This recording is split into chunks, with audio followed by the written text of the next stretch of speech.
जय श्री राधे कृष्ण। आप सभी का आपके अपने YouTube channel BK Mishra present में बहुत बहुत स्वागत है। आइए सुनते हैं वैशाख मास महात्म्य कथा में 24वें अध्याय की कथा। बोलिए प्रेम से भगवान विष्णु की जय, माता लक्ष्मी की जय, सर्व देवी देवता की जय। श्रुतदेव जी बोले कि हे राजन, वैशाख की पुण्य तिथियों में द्वादशी सब पापों को नष्ट करने वाली है। जिसने द्वादशी का सेवन नहीं किया उसके दान तप यज्ञ करने से क्या लाभ है। जो फल गंगा जी पर ब्राह्मण को गोदान करने से मिलता है, वही फल द्वादशी को योग्य ब्राह्मण के साधारण दान करने से मिल जाता है। जो तुलसी के कोमल पत्तों से द्वादशी के दिन भगवान की पूजा करता है, वह अपने 7 कुलों का उद्धार करता है। गंगा पर दुर्भिक्ष में करोड़ों मनुष्यों को प्रतिदिन भोजन देने से जो फल प्राप्त होता है, वह फल द्वादशी को एक ब्राह्मण को भोजन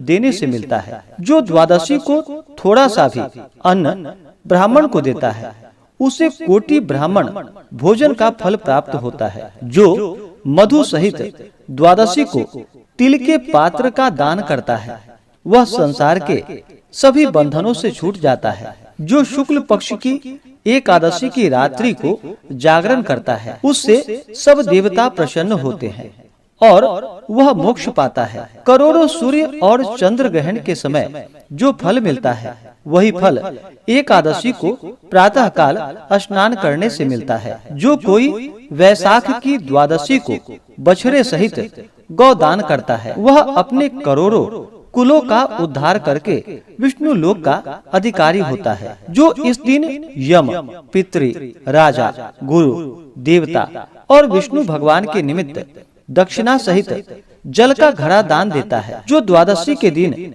भगवान शालिग्राम की मूर्ति का दान करता है, वह संपूर्ण पापों से छूट जाता है तथा ग्रहण के समय गंगा जी पर सप्त द्विपवती पृथ्वी का करोड़ों बार दान का फल पाता है। द्वादशी को जो भगवान को दूध से स्नान कराता है, उसे राजसु यज्ञ और अश्वमेध यज्ञ का फल प्राप्त होता है। त्रयोदशी के दिन जो दही, घृत, शर्करा और मधु पंचामृत से भगवान को स्नान कराता है, वह अपने सब कुलों का उद्धार करके विष्णु लोक को जाता है। सायं काल को ककड़ी दान करने से उसके रस के प्रताप से सब बंधनों से मुक्त हो जाता है। जो कोई ईख या आम आदि फल का दान करता है, उसका वंश 100 पीढ़ी तक सुखों को भोगता है। द्वादशी के दिन जो चंदन का दान करता है, वह सब प्रकार की व्याधियों से छूट जाता है। वैशाख शुक्ल पक्ष की द्वादशी को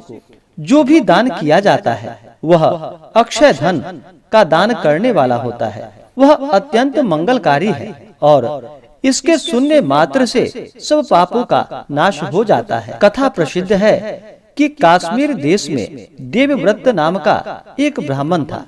उसकी मालिनी नाम की एक पुत्री थी। वह कन्या सत्यशील नाम वाले विद्वान ब्राह्मण के साथ ब्याही गई। वह उसके साथ विवाह करके अपने साथ उसे वह यवन देश में ले गया। वह मालिनी अत्यंत दुष्टा थी। वह रूप यौवन वाली कभी भी अपने पति को प्रिय नहीं हुई। वह निष्ठुर ने सदैव अपने पति को वश में रखने के लिए दूसरी स्त्रियों से वशीकरण मंत्र पूछा। उन्होंने कहा, हमने अपने पति को वशीकरण औषधि के वश में कर लिया है, तू भी योगिनी के पास जा, वह तुझको दिव्य वशीकरण औषधि देगी, तेरा पति अवश्य तेरे वश में हो जाएगा। उनके कथन अनुसार वह योगिनी के मंदिर में गई। वहाँ पर कुटी में 100 स्तंभ बने हुए थे। कुटी अति कीर्तिमान थी। उसके चारों तरफ झालदार कपड़ा लगा हुआ था, जिसमें गोटा किनारी शोभायमान हो रही थी। बड़ी बड़ी दीवारों में चारों तरफ सफेदी सी हो रही थी। दीपक जगमगा रहे थे। ऐसे सुंदर स्थान में उपस्थित वह योगिनी रुद्राक्ष की माला जपते हुए सेवा करने के लिए आने वाले की प्रतीक्षा कर रही थी। इस प्रकार उस मालिनी ने वहां पहुंचकर मन का क्षोभ कराने वाले मंत्रों के लिए प्रार्थना की। फिर उसने हीरा जड़ी हुई सूर्य के सदृश चमकती हुई स्वर्ण की अंगूठी उस योगिनी को भेंट की। उससे बड़ी प्रसन्नता से उसे स्वीकार कर लिया। पति के अपमान से दुखित हृदय जानकर वह योगिनी कहने लगी कि यह रक्षा चूर्ण तुमको देती हूँ। यह संपूर्ण प्राणियों को वश में करने वाला है। यह चूर्ण अपने पति को खिला देना, तेरा पति तेरे वश में हो जाएगा। तेरे बुरे चरित्रों को देखकर भी कुछ नहीं कहेगा। तब वह उस चूर्ण को लेकर अपने घर आई और संध्या समय दूध में मिलाकर पति को पिला दिया। उस चूर्ण को पीने से उसे क्षय रोग हो गया। वह दिनों दिन क्षयी होता चला गया तथा उसके गुप्त स्थान में कीड़े पड़ गए। जब उसके पति की ऐसी दशा हो गई तो वह स्वेच्छा से विचरने लगी। तब उसका पति कष्ट के मारे त्राही त्राही पुकारने लगा और कहने लगा कि भगवान, मैं तेरी शरण में हूँ, तू मेरी रक्षा कर। मैं कभी पर स्त्री की इच्छा नहीं करता, तेरा दास हूँ, मेरी रक्षा कर। अपने पति की ऐसी दशा देखकर वह घबराई और सोचने लगी कि यदि यह मर गया तो मैं सब श्रृंगारों से विहीन हो जाऊंगी। ऐसा सोचकर वह फिर योगिनी के पास गई और उससे सब वृतांत कहा। तब उसने पहली औषधि का दाह शांत करने के लिए दूसरी औषधि दी। उसे पीते ही उसका पति स्वस्थ हो गया। तब से उसका पति घर में ही रहता और उसके वशीभूत हो गया। घर में काम के बहाने और कई व्याभिचारी तथा कामी उसके घर में आते रहते, परंतु उसको अपनी स्त्री के आगे कुछ भी कहने की शक्ति नहीं थी। इसी पाप के कारण उसके सारे शरीर में कीड़े पड़ गए और उस मालिनी के कान, आँख, जिह्वा में छेद हो गया। उसके स्तन कट गए, उंगलियां गलने लगी, पैरों से लूली हो गई और अनेकों कष्ट भोगी। कुछ दिनों पश्चात वह दुखी होकर मर गई और नरक भोगने लगी। 15,000 वर्षों तक ताम्रभार नाम नरक में दग्ध होती रही। फिर 100 जन्म तक कुत्ते की योनि में पड़ी रही। नाक कट रही है, कान फट रहे हैं, मस्तक में कीड़े पड़ रहे हैं, पूंछ कट गई, टांग लंगड़ी हो रही है तथा योनि में कीड़े पड़ गए। इस प्रकार उस जन्म में भी अनेकों क्लेशों को सहती रही। दैव योग से जब कर्म फल पूरा हो गया तो वैशाख मास में मेष संक्रांति में शुक्ल पक्ष की द्वादशी के दिन पद्म बोध का पुत्र नदी में स्नान कर पवित्र हो गीले वस्त्रों से ही घर आया। वहाँ पर उसने तुलसी वृक्ष के नीचे पैर धोए।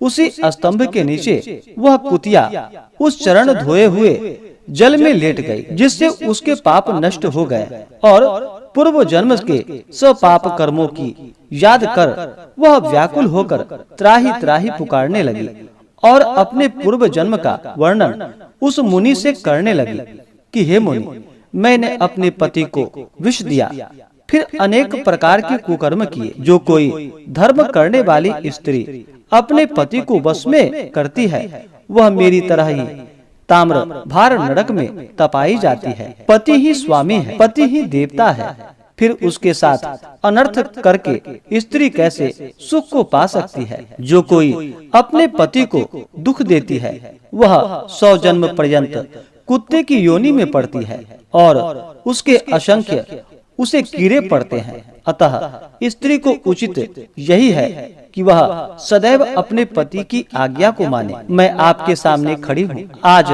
आप मेरा उद्धार कर दो, फिर मुझे नीच योनि नहीं मिले। हे ब्राह्मण, मैं अति दुष्ट, दुचारणी और खोटी हूँ। आप अपने अच्छे कर्मों का फल मुझे देकर मेरा उद्धार करो। वैशाख शुक्ल पक्ष के पुण्यों को बढ़ाने वाली द्वादशी के दिन स्नान, दान आदि, अन्न तथा भोजन आदि का जो सुकृति आपने किया है वह मुझे दे दो, तो मेरी मुक्ति हो जाएगी। द्वादशी के दिन जो मनुष्य घर में स्नान करता है उसको भी सब तीर्थों का फल मिलता है। द्वादशी के दिन जो तप, यज्ञ, दान, होम या देव पूजन किया जाए उसका अक्षय फल मिलता है, सो वह फल मुझको दे दो। त्रयोदशी को उसका पारण करता है, उसे अवश्य मोक्ष मिलता है। सो हे महाभाग, मैं दीन हूँ, अत्यंत दुखी हूँ, आप मेरी रक्षा कीजिए। मैं आपके द्वार पर रहने वाली कुतिया हूँ। यह तिथि ब्रह्म हत्या, गौ हत्या और करोड़ों अगम से अगम व्याभिचार को दूर कर देती है। हे महामुने, इस तिथि को आपने जो महापुण्य किया है वह मुझको देकर मेरा उद्धार करो। मैं अत्यंत दीनहीन हूँ, मेरी रक्षा करो। हे द्विजवर, मैं आपको नमस्कार करती हूँ। ऐसे वचन सुनकर वह मुनि पुत्र कुतिया से बोले, अपने किए हुए अच्छे और बुरे कर्मों का फल मनुष्य सुख और दुख के रूप में अपने आप ही अवश्य भोगता है। तुझ दुचारणी ने अपने पति को चूर्णादि द्वारा वशीभूत किया। साधु के प्रति जो पाप करता है वह पाप उसी को दुख देता है। पापी के लिए जो मनुष्य कुछ करता है वह पाप और पुण्य दोनों को नष्ट करता है। जैसे मिश्री मिला दूध सर्प को पिलाने से सर्प का विष बढ़ती है, कम नहीं होता। मुनि की ऐसे वचन सुनकर कुतिया दुखी होकर ऊंचा मुख करके जोर जोर से पुकारने लगी और उसके पिता पद्म बोध से कहने लगी, मैं आपके द्वार पर रहने वाली कुतिया हूँ और आपका जूठा टुकड़ा खाती रहती हूँ। मेरी रक्षा कीजिए, क्योंकि साधु महात्मा और गृहस्थों को जो उनके द्वार पर उनकी शरण में पड़े रहते हैं उनका उद्धार करना परम कर्तव्य है। जो अपने पाले हुए जीवों और रोगी का उद्धार नहीं करते वे अवश्य नरक हो जाते हैं। ऐसा मैंने विद्वानों से सुना है। सारे संसार को रचने वाला वह एक ही भगवान है। वह सबको रचकर अनेक प्रकार से उनकी रक्षा करता है। अतएव अपने पाले हुए की रक्षा करना भगवान को भाता है। जो भगवान की आज्ञा नहीं मानता वह अपना सर्वस्व नष्ट कर नरक में वासी होता है। आप दयालु हो, आपका यह परम कर्तव्य है कि आप मेरा उद्धार करो। ऐसे कुतिया के वचन को सुनकर पद्मबोध घर के बाहर आया और पूछने लगा कि क्या बात है। तब उसके पुत्र ने सब कथा वर्णन किया। पुत्र के वचन को सुनकर वह विस्मय के साथ कहने लगा कि मेरा पुत्र होकर यह क्या कहा। साधुओं को ऐसा वचन कहना उचित नहीं है। संपूर्ण प्राणी परोपकार के लिए ही है। चंद्रमा, सूर्य, पवन, पृथ्वी, अग्नि, जल, चंदन, वृक्ष और महात्मा सभी परोपकार में लगे रहते हैं। दधीची ऋषि ने दैत्यों को अति बलवान जानकर अपनी हड्डियां निकालकर देवताओं को दे दी थी। जब भूखे बाज ने कबूतर को पकड़ लिया तो राजा शिवी ने अपना मांस काटकर बाज को दिया था। जुमुत राजा ने गरुड़ के लिए अपने प्राण दे दिए। इसलिए विद्वान ब्राह्मण को तो सब पर दया करना चाहिए। क्या मेघ शुद्ध स्थान पर ही बरसता है, अशुद्ध स्थान पर नहीं बरसता? क्या चंद्रमा चांडाल के घर में प्रकाश नहीं करता? जैसे कीचड़ में फंसी हुई गौ को बाहर निकालते हैं, उसी प्रकार इस कुतिया के दुख को दूर करना उचित है। इस प्रकार अपने पुत्र को समझाकर कुतिया से कहने लगा कि मैं तेरे निमित्त प्रतिज्ञा करता हूँ कि तू मेरे द्वादशी के पुण्य से समस्त पापों से छूट जा और विष्णु लोक को जा। श्रुतदेव जी बोले कि हे राजा, वह कुतिया अपने शरीर को त्याग कर दिव्य वस्त्राभूषण पहनकर सूर्य के समान तेज वाली तथा सावित्री के समान हो ब्राह्मण की आज्ञा मान चारों दिशाओं को प्रकाशित करती हुई वह स्वर्ग में जाकर अनेक प्रकार के भोगों को भोगती है।